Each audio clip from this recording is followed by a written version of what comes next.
Bonjour tout le monde, bienvenue sur Alou School. Je suis le Goufi Fajihat, votre prof de physique-chimie durant cette année, Inch'Allah.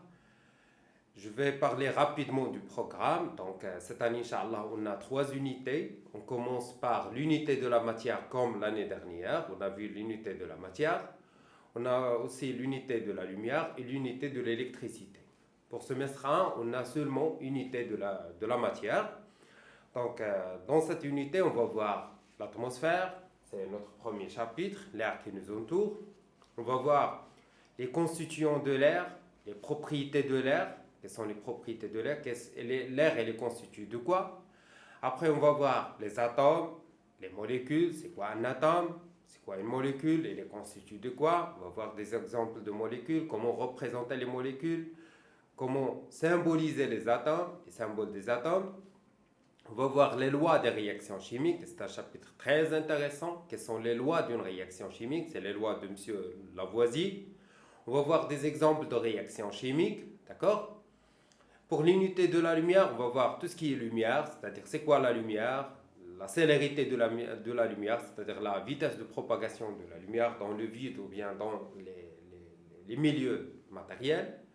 On va voir aussi les explications des phénomènes comme l'éclipse, les lentilles, quels sont les types des lentilles, d'accord? Et dans la troisième partie, c'est l'électricité. On va voir la tension alternative. L'année dernière, on a vu la tension continue, l'intensité du courant électrique continu. Maintenant, on va voir la tension alternative, c'est la tension domestique qu'on a dans la maison, d'accord? Et on va voir l'installation domestique. L'installation dans la maison, elle se fait comment, d'accord?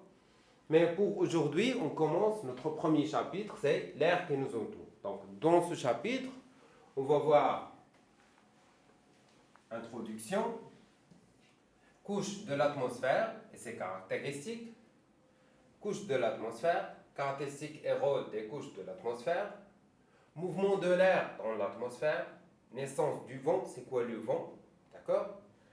Et on va voir expérience 1, expérience 2 pour expliquer le mouvement de l'air. Enfin, on a naissance du vent, conclusion, conclusion du vent, c'est quoi le vent? On a des exercices d'application.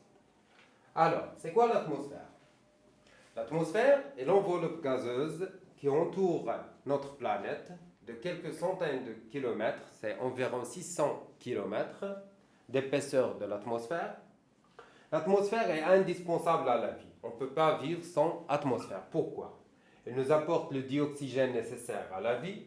Elle maintient une température propice au développement de la vie. Si par exemple il n'y a pas d'atmosphère sur Terre, la température le jour atteint 100 degrés Celsius. Et pendant la nuit, il atteint moins 150 degrés Celsius. Donc la Terre, ça sera invivable. D'accord? Donc c'est l'atmosphère qui régularise cette température.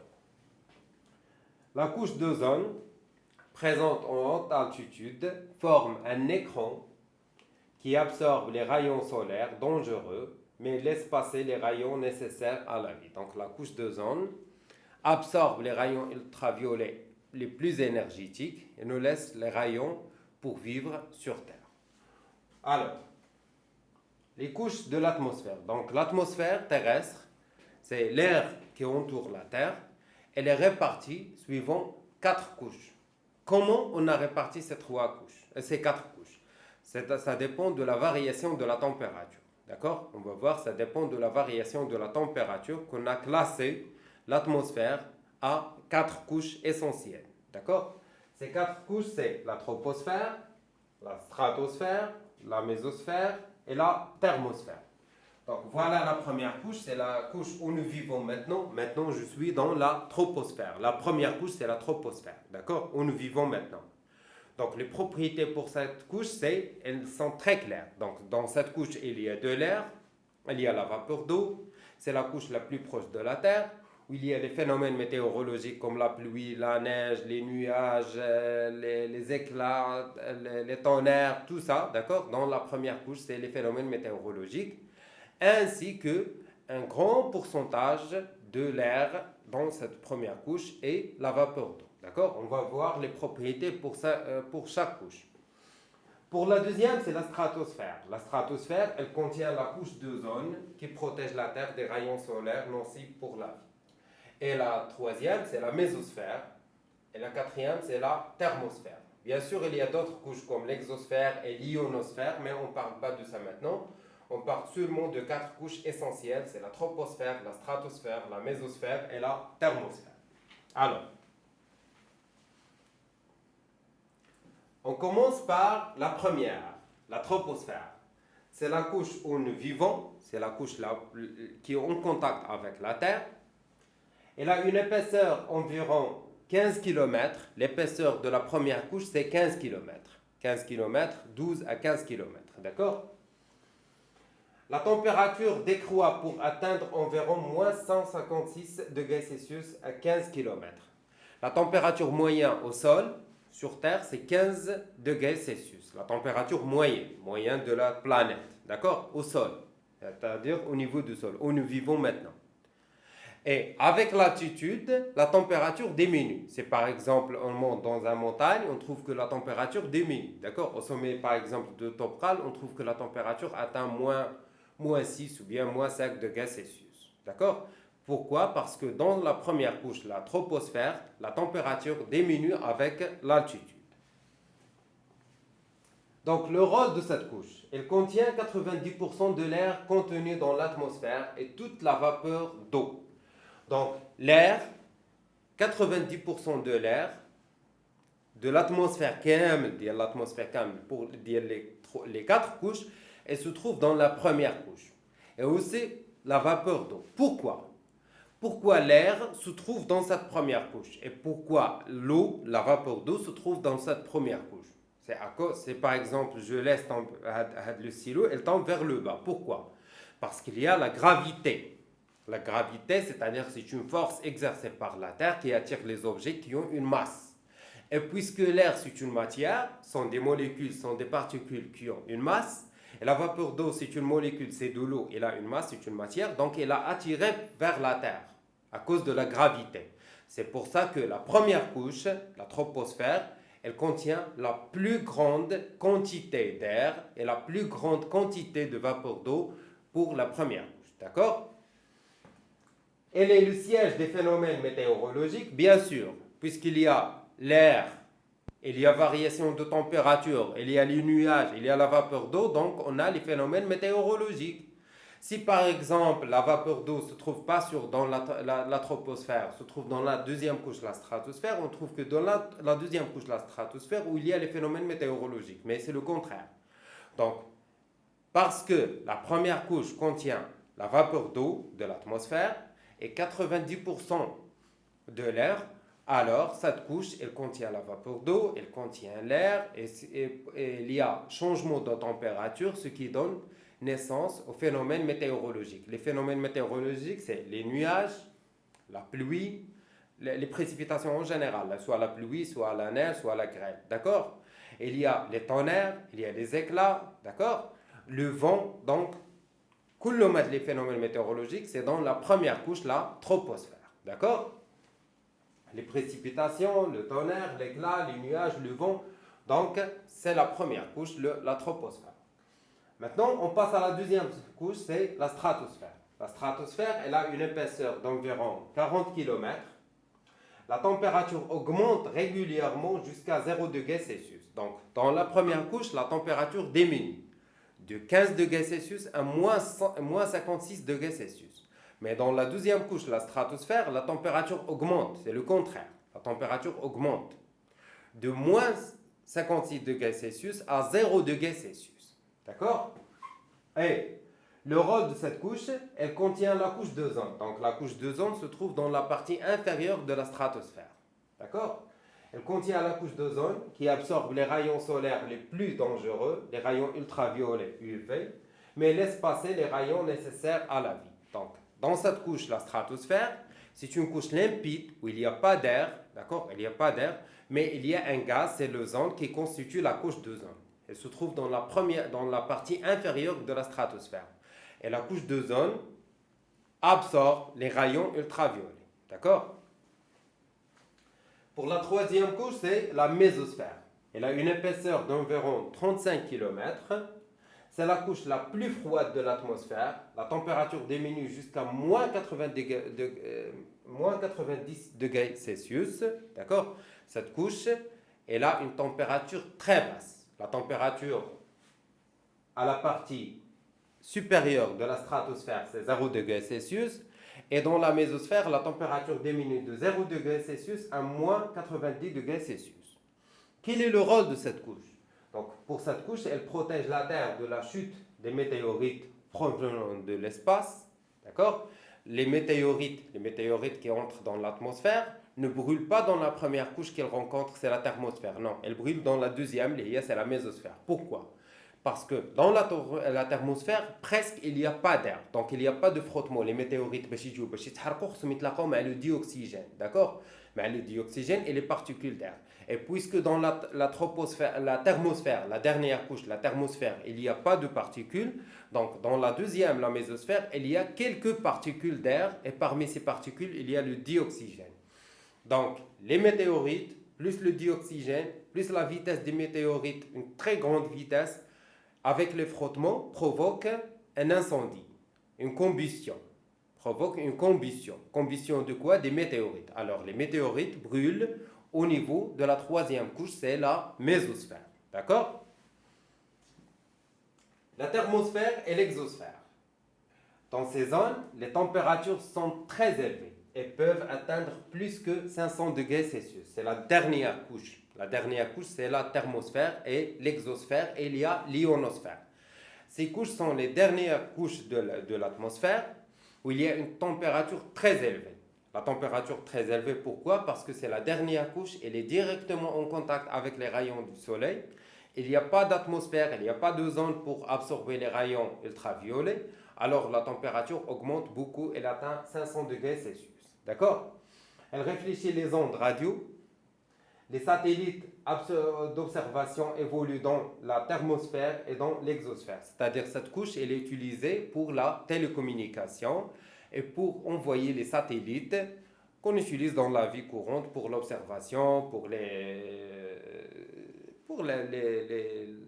téléphones portables, utiliser les télécommunications, ou bien les radios, les chaînes comme ça. D'accord?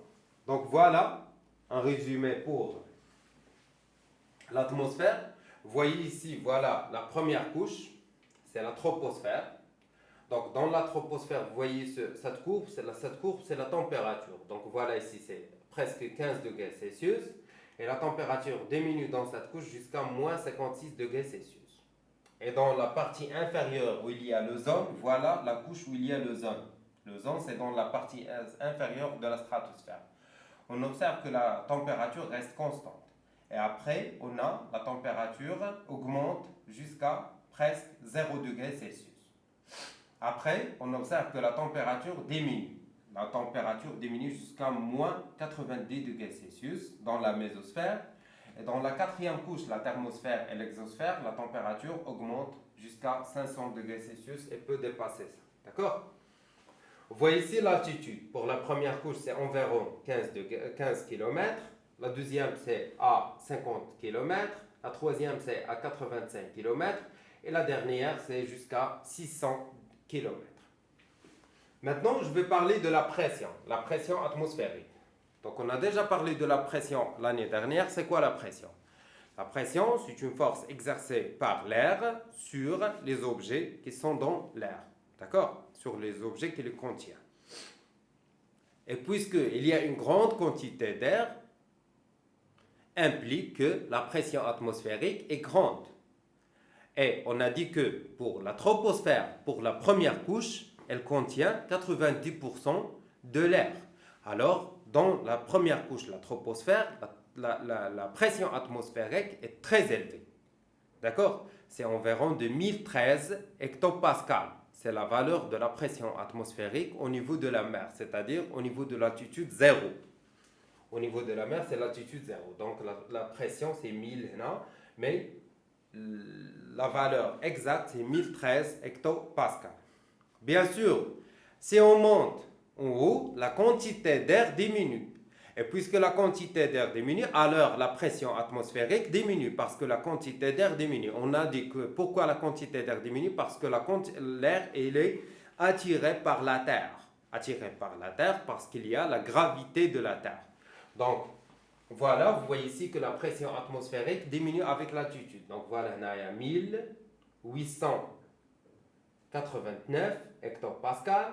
On a en millibar, la pression en millibar. 283, 28, 3, 10 à la puissance moins 2, 10 à la puissance moins 5. Donc, vous voyez que la pression atmosphérique diminue avec l'altitude. OK? Maintenant, on passe à la deuxième partie, c'est le mouvement de l'air dans l'atmosphère, naissance du vent. On commence par l'expérience 1. Donc, on a un tourniquet ou bien un carillon. Un tourniquet ou un carillon, il y a des الفرفاره ديال الريح اللي كيضرب فيها الريح كتبقى تدور. هذاك هو لو tourniquet. D'accord? Donc, on a une petite expérience. تقدروا ديروها عندكم chez vous.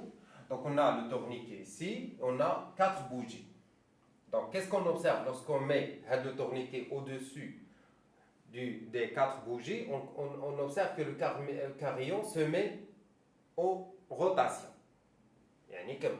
Pourquoi? Pourquoi il est en rotation? Parce qu'il y a de l'air qui monte en haut. Il y a de l'air qui monte en haut. Et pourquoi l'air monte en haut? Parce que l'air est chauffé par les 4 bougies, par cette source de chaleur. L'air ملي كيسخن الا كانت واحد لا زون وسخنا l'air, d'accord, شنو كيوقع؟ l'air monte en haut. Et l'exemple اللي تقدروا باش تعقلوا عليه هذه القضيه هو المونغلوفيير, d'accord. مونغلوفيير هو داك المنطاد. كيفاش كيطلع المنطاد؟ كتشوفوا مثلا في لي فيلم ولا شي دوكيومونتير كيبان لكم بان كيبداو يطلقوا واحد لا سورس دو شالور وكيطلع المنطاد. Pourquoi? On chauffe l'air à l'intérieur du montgolfière, d'accord. Lorsqu'on chauffe l'air, qu'est-ce qui se passe? L'air devient plus léger, c'est-à-dire sa masse volumique diminue. Et puisque sa masse volumique diminue, donc le montgolfière monte en haut. Et pour le faire descendre, on refroidit l'air, c'est-à-dire on diminue la source de chaleur pour qu'elle descende en bas. D'accord? C'est la même chose ici. Donc, il y a les bougies qui chauffent l'air et l'air monte en haut, donc le tourniquet se met en rotation. Pourquoi le carillon se met-il à tourner? Explication. Quand on allume les bougies, l'air commence à chauffer. Et lorsque l'air est chaud, elle devient plus léger et elle monte vers le haut. Ce mouvement d'air crée un courant d'air qui fait tourner le carillon. D'accord? Donc, c'est l'explication pourquoi l'air monte en haut, parce que lorsqu'on chauffe l'air, sa masse volumique diminue et monte en haut. D'accord? Bien.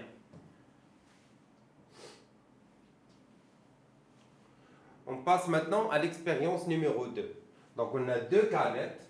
Lorsqu'on souffle entre les 2 canettes, elles se rapprochent. Pourquoi?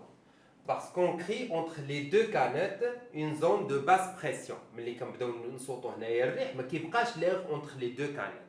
Puisque ما كيبقاش l'air, donc je vais expliquer ça.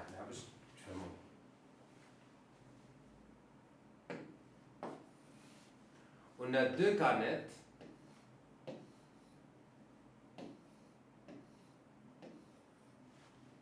D'accord?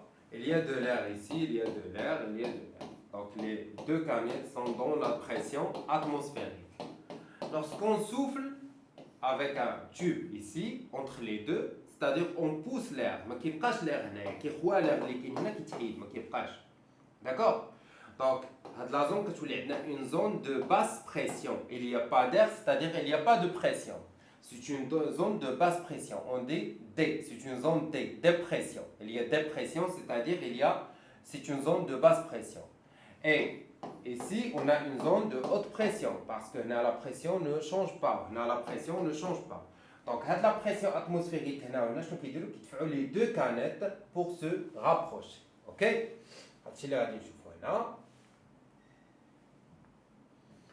Pourquoi les 2 boîtes se rapprochent-ils l'une de l'autre? Quel type de mouvement de l'air cette expérience met-il en évidence? Explication. L'essoufflement entre les 2 boîtes crée une zone de basse pression entre elles, ce qui provoque un rapprochement des boîtes l'une de l'autre. sous l'effet d'un mouvement horizontal de l'air. Il y a un mouvement horizontal. Donc, dans la première expérience, on a vu un mouvement vertical, c'est le mouvement de l'air du bas vers le haut, c'est un mouvement vertical. Et ici, on a vu, il y a un mouvement horizontal. Et l'air, et le vent, c'est un mouvement horizontal de l'air, de la zone de haute pression vers la zone de basse pression. On va expliquer ça.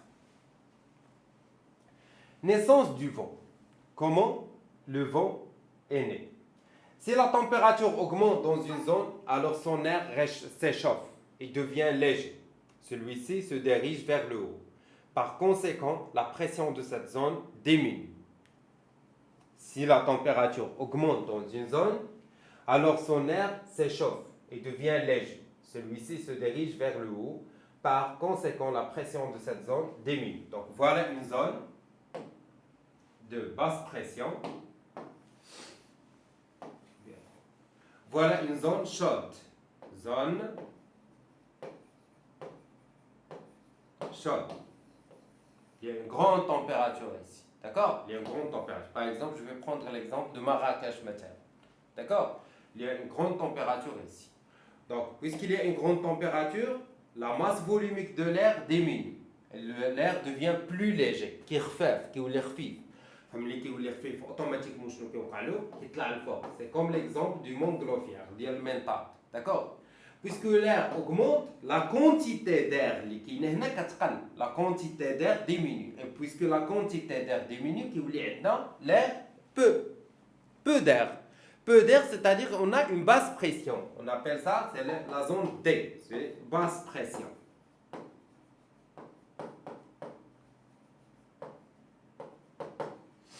Voilà une deuxième zone. Une deuxième zone, c'est une zone chaude. Une zone chaude où il y a une basse température. Une basse température, la température est très basse ici, d'accord? Donc l'air, sa masse volumique augmente. Il devient plus lourd, d'accord? Plus lourd. Et l'air qui est en haut descend. L'air qu'il faut, d'accord? Il devient plus lourd. Donc, quand tu as une grande quantité d'air, quand tu as la quantité d'air kbira, d'accord? Une grande quantité d'air, c'est une zone de haute pression. Et puisqu'on a une zone de haute pression et une zone de basse pression, automatiquement, si je suis dans une chambre où j'ai une grande quantité d'air, je mets une pompe pour qu'il y ait la salle l'air تمرت. La salle اللي حدايا مثلا فيها peu d'air, جبدنا منها l'air ودرنا واحد le tube entre les deux salles. Qu'est-ce qui se passe? Il y a de l'air qui se déplace de la salle où il y a une grande quantité d'air vers la salle où il y a peu de quantité d'air, une quantité d'air faible, d'accord? Donc c'est la même chose. Donc il y a de l'air qui se déplace d'une zone de haute pression vers une zone de basse pression. Et le mouvement horizontal de l'air, c'est le vent. Donc le vent, c'est le déplacement d'air d'une zone de haute pression vers une zone de basse pression. Et pourquoi on a une zone de basse pression? On a une zone de basse pression parce que l'air se réchauffe, alors il devient plus léger, il monte en haut. D'accord? Et pourquoi on a une zone de haute pression? Parce que l'air se refroidit, c'est-à-dire sa température diminue, et puisque sa température diminue, il devient plus lourd, et on a un mouvement descendant de l'air qui engendre une zone de haute pression. يعني كتعطينا واحد la zone اللي فيها haute pression. Et il y a un déplacement d'air de la zone de haute pression vers la zone de basse pression. C'est le mouvement horizontal de l'air, c'est le vent. Donc voilà, le vent, c'est quoi le vent?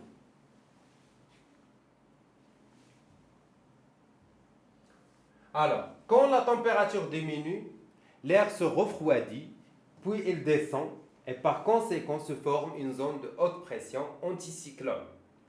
La différence de pression entre les deux zones provoque un mouvement horizontal de l'air d'une zone de haute pression vers une autre de basse pression, et ce mouvement d'air s'appelle le vent. Donc voilà un schéma. Voilà une zone à basse température, anticyclone, haute pression, l'air froid descend. Voilà une zone haute pression, Basse pression, désolé, voilà une zone de haute température et de basse pression. L'air ascendant, c'est-à-dire l'air, la quantité d'air diminue parce que l'air monte en haut. Donc, on a une zone de haute pression, une zone de basse pression, et l'air se déplace de la zone de haute pression vers la zone de basse pression, c'est le vent. Mouvement de l'air. Le vent est un mouvement horizontal d'air d'une zone de haute pression vers une zone de basse pression. Le vent devrait donc diverger à partir du centre d'un anticyclone A et converger vers le centre d'une dépression D. Converger, c'est-à-dire qu'il ba'ad, diverger, c'est-à-dire qu'il qarab. D'accord? C'est-à-dire le vent devrait donc diverger à partir du centre d'un anticyclone, c'est-à-dire une zone de haute pression, et converger vers le centre d'une dépression. Dépression, c'est-à-dire une zone de basse pression, c'est là une zone où il y a une température élevée. Et la zone, l'anticyclone, la zone de haute pression, c'est une zone où il y a une température très basse. C'est une zone froide. Voilà un autre schéma qui explique le phénomène du vent, comment se crée le vent. D'accord? Voilà. Maintenant, on passe aux exercices. D'accord? À très bientôt.